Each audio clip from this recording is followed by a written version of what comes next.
The following podcast is a deep, shallow dive production. And you're going to love it. Okay, let's go. Seriously, these weeks go by so fast. Oh my God, I can't even believe it's Thursday. Hey, I'm just going to do a quick DSD in 5 today and wrap up some loose ends from a few different things and then save up for a nice one on Friday. Wanted to talk a little bit more about, the situation with the young man, Aaron Bushnell, who set himself on fire.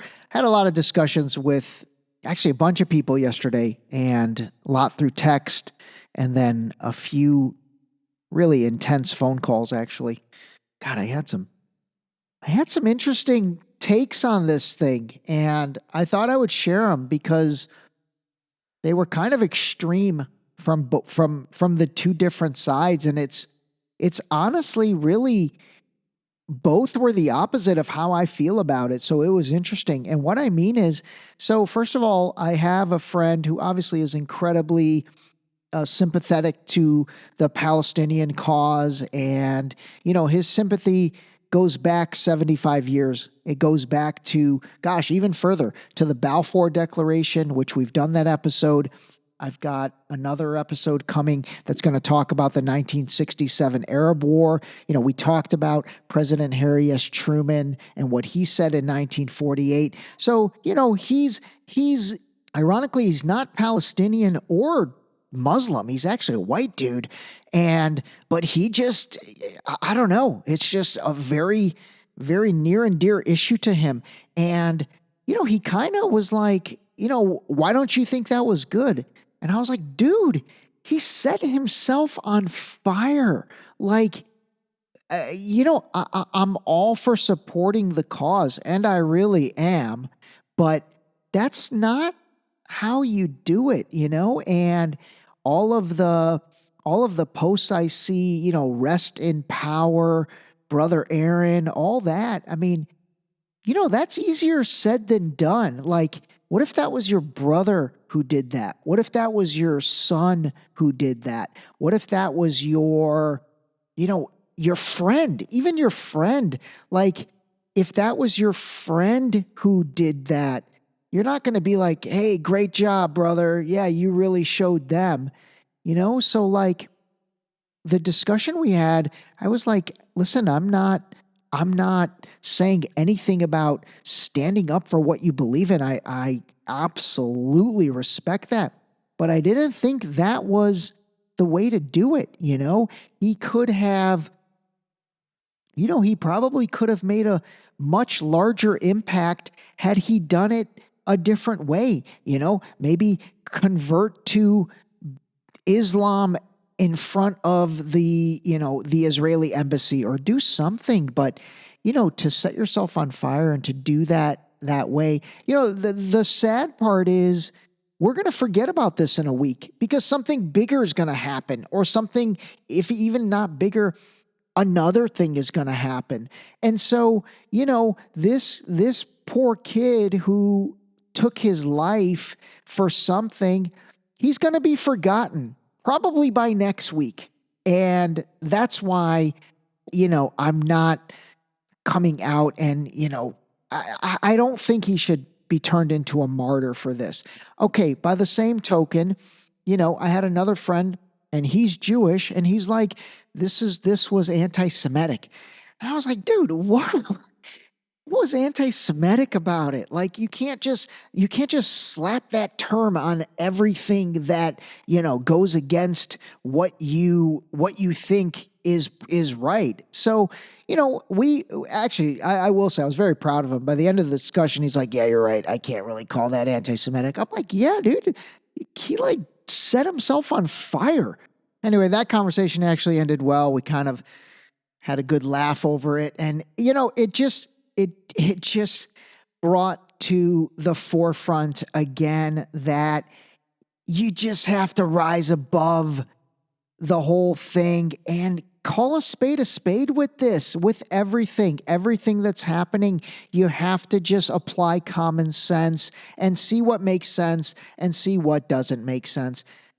All right, you know what? We're at 5 minutes, but man, I've been I've been wanting to find a proper time to share this, and actually I think it's perfect with this episode. So I had an incredibly cool thing happen, and it's actually very cool what happened. So I got a DM through Instagram, and it was to the Deep Shallow Dive page. And man, to be honest with you, I get so many now. It's really hard to keep up. And I actually have one of the interns now basically going through all those. But I just happened to get one night, and it was a guy that had written me. And long story short, he didn't want to be named. And this is actually going to be cool. We're trying to set up an actual interview, but he's in the military, and he's a foreign service officer, and he didn't want to be named. And so he wrote me from kind of his burner account, and then he said, "I'd like to send you something, and I am sending you this as another piece of learning from your podcast because I've learned about the AI stuff, but I can't have my voice, so I used AI in your 11 labs, and I do want to send you this." So this is really cool. He basically took what he wanted to say into 11 labs, which he learned from the podcast, and basically made a recording so it's not his voice, and sent it to me. And I want to play that for you guys now. Ray, first of all, thank you. Thank you for taking the time to learn about Palestine and the creation of Israel. I started listening to your podcast episodes on Palestine and the conflict. It's been incredible to see your perspective change with the new knowledge you've gained from your research. Epic. I am American, and I was a foreign service officer for a few years, based out of Cairo, and I've been to Gaza a few times. I would say 90% of FSOs are knowledgeable about the conflict, and I would say most are sympathetic to the Palestinians. It's kind of insane what's happening in Gaza, and we are watching it unfold on social media. My wife is constantly catching me tear up on many videos I see on here. She says, "Why do these videos make you so sad?" I tell her, "I know that building, hospital, doctor, etc."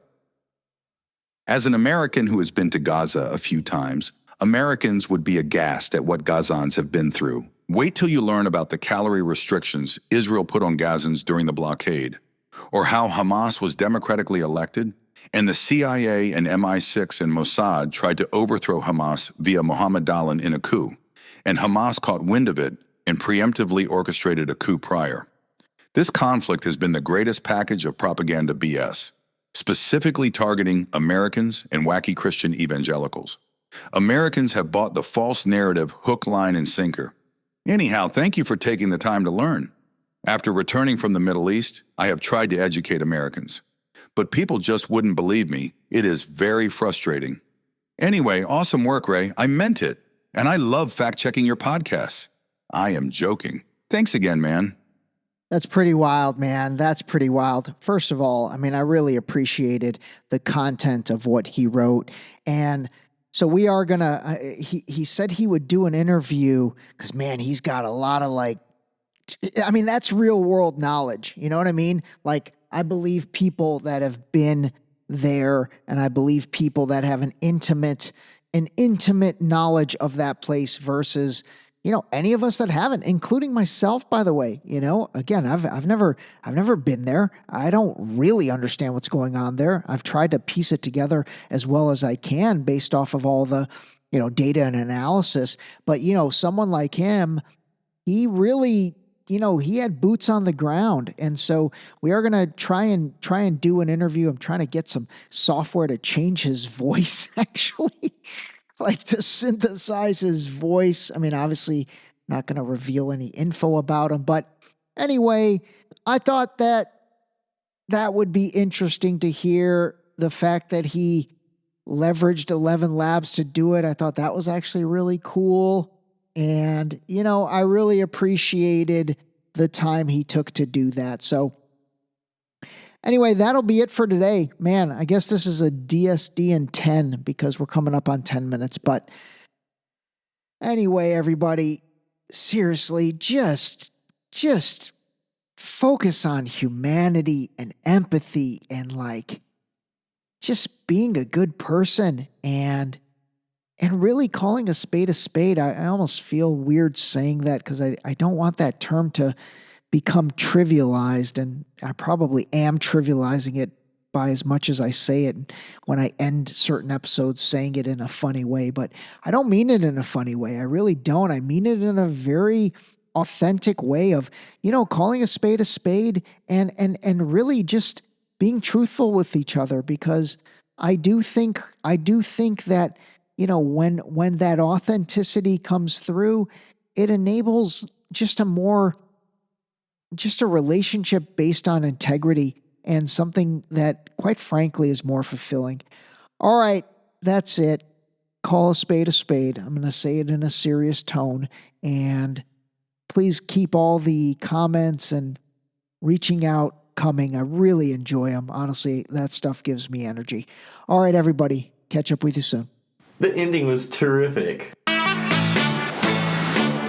This episode is being brought to you by the upcoming book, Deep Shallow Dive Into You. That's right, Bro wrote a book, and it's coming soon. Stay tuned.